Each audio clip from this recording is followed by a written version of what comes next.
Dalion nato kay 9:12 na buntag.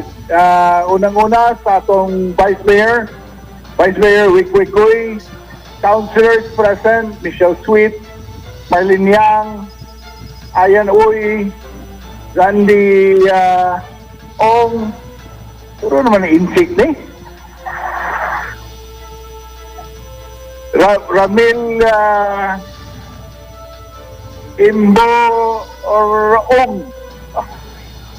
Di kapon. Kani si Renandang Kumunog. Di lisod na yun kayo. So, parente sa mga ko din eh. Derek Shaw, department heads present, Ma'am Maida and Ma'am Lalaine of the ALG, Augusto, Valverde, Charlotte, Michael, and Natalie. Morning and welcome to Iligan. To our ever-present national members of the national agencies, BGMP and Bureau of Fire Protection, may butag. Ato mga empleyado din sa government, sa LGU, may butag tanan. May butag, unang-una, niaging simana, that was Tuesday. We attended the Transformative Leadership for Elevated Governance, a refresher course alang sa mga re-elected officials as well as katong mga bagong first termer na muy kuyog nato no for the it's an event in Cagayan de Oro hosted by the DILG. Well, para kanako, leadership is not about knowing it all. It's about staying grounded in why we lead in the first place. Why did we choose this path? Inyo ba nang ipangutana sa inyong kaugalingon? Kinsa ang atong gi-represent unsay klase nga kausaban ang gusto nato nga mahitabo dinhi sa atong syudad. Well, sa day 1 of the Neo Plus refresher course was a moment of reflection. Salamat kayo sa DILG Region 10, pina-led,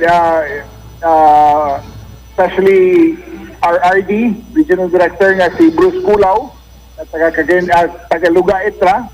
So, ang atong,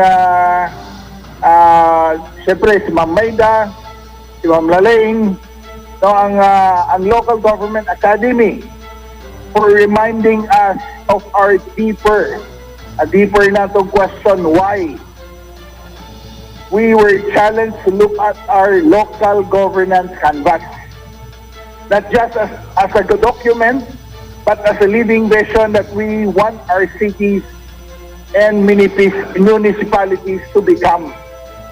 As someone who believes in transformation leadership, I was reminded that real leadership doesn't just mean manage. It uplifts, it listens, it empowers.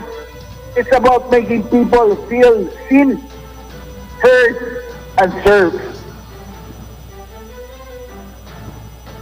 Among the many insights from day 1, katong among natunan nito, was the importance of being strategic.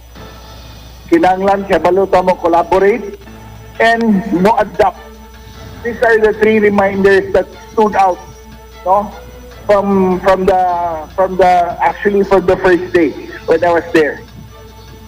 These are the principles we continue to apply in Iligan as we strive to make governance more meaningful and people-centered. Well, sa ikaduhang adlaw,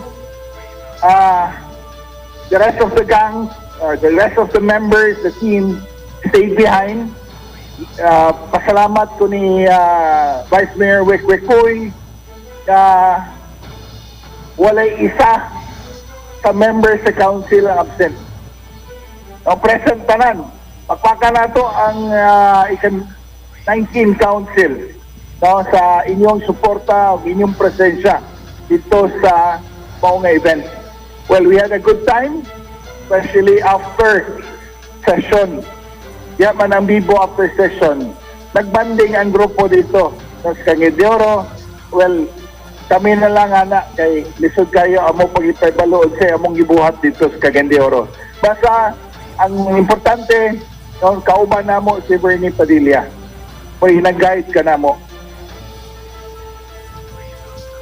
Well,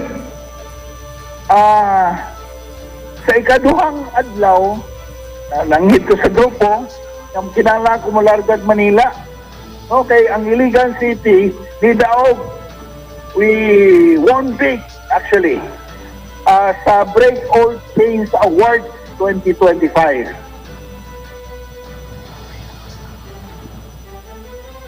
Ako i-share sa inyo ang news. Iligan City is the winner of the local government unit category sa Break All Chains. Itawag nila BAC Awards 2025 given by the Interagency Council Against Trafficking o IACAT. Kini nga kadaugan is more than just an award. This is a victory of every Iliganon who continues to fight for safety and dignity of our children and vulnerable sectors. Well, kauban ako dito sa Manila, si Arnion Aloro, no?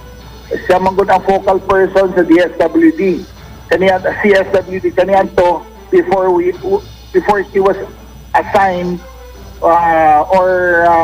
assigned as the department or the head of ICDRRMO. Kauban po namo si Judge Hasmin Gio Diaz and then si Lieutenant Colonel Michelle Olaybar. Mga aktibo kayo sa lihok against online sexual exploitation of children. So mo na ikahambog na to, kita ang champion sa tuig 2025. Sa Tibok, Pilipinas, we were pitted against Pasig, against Manila, against mga dagko kayo nga mga highly urbanized cities. But thanks to the team, din sa Iligan, well, walay pabor-pabor, kita yun ni Daog dito. Well, it's a kanang pride, no, nga nakatindog ka sa stage. Although ang crowd dili kay dako, but again, it's a national award and it's really a great big achievement for the city of Iligan. Well, another very excited ko na gusto na akong ipahibalo sa inyo is the future partnership with MSU-IIT. Actually, nibisita last week si Chancellor Zed Ditukalan, kauban sa iyang mga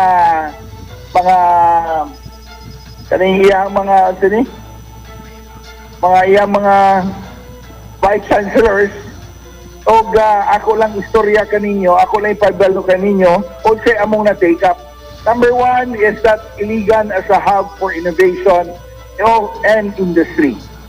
Imagine Iligan becoming the center of science, research, technology, and industry once again. MSU-IIT in partnership with DOST and PEZA is pushing to build a knowledge, innovation, science, and technology park or kaning gitawag na to KISC park, a special economic zone that attract investors, create jobs, and showcase world-class research. Mao na ilang gihangyo kanato nga kung pwede ang syudad sa Iligan mohatag og 5 hectare nga lot for that consideration. So ingo kung ano dili man, no, nakita man gani karon gaplano ganita nga mo apply or mangita tag eco zone apan wala blanco bata. What's next? Actually, with this, it's a project with DOST and PEZA. Automatically, once mudagan na siya, once mahatag na sa Iligan, these government agencies will be our partner. Dili na ta kinahanglan mo dool pa kanila, but rather than sila na amo guide ka nato. no, na ang iligan, which lugay naman kayo ng mga eco zones ang gatong istoryahan, posibleng ma-materialize na. Well, I mentioned the Mandolog area, and somehow medyo excited sila na hopefully padayon ang proyekto. Another project na among atong discuss kanila is expansion of MSUIT for Iliganon. Actually, daghan kayo'y mga Iliganon, especially karong panahon na nga mo text, manawag sako, mangayo og tabang kay daghan kayo mga estudyante dili kasulod sa IIT. Iliganon students. So ngano? Because sakadaghan sa aplikante gikan sa lain-laing probinsya, gikan sa lain-laing syudad nga after sa maayong education na mahatag sa IIT. So mao nang kasi hangyo nga na sila'y lugar somehow ilan ang nakita na posibleng mapalit sa eskwelahan o naghangyo sila sa tuwa, but I told them nga siyempre agi binig sa Guriang Panglungsod, no, for approval na kung pwede ba daw tamo tabang para mas maka-accommodate silang mga taga-iligan na estudyante. Mutabang nga mupalit, no, sa yuta, ako giklaro, palito ng yuta para maka-expand sila so they can accommodate more students. So mao nang ikaduha, and they also have a plan of building a college of medicine here in IIT.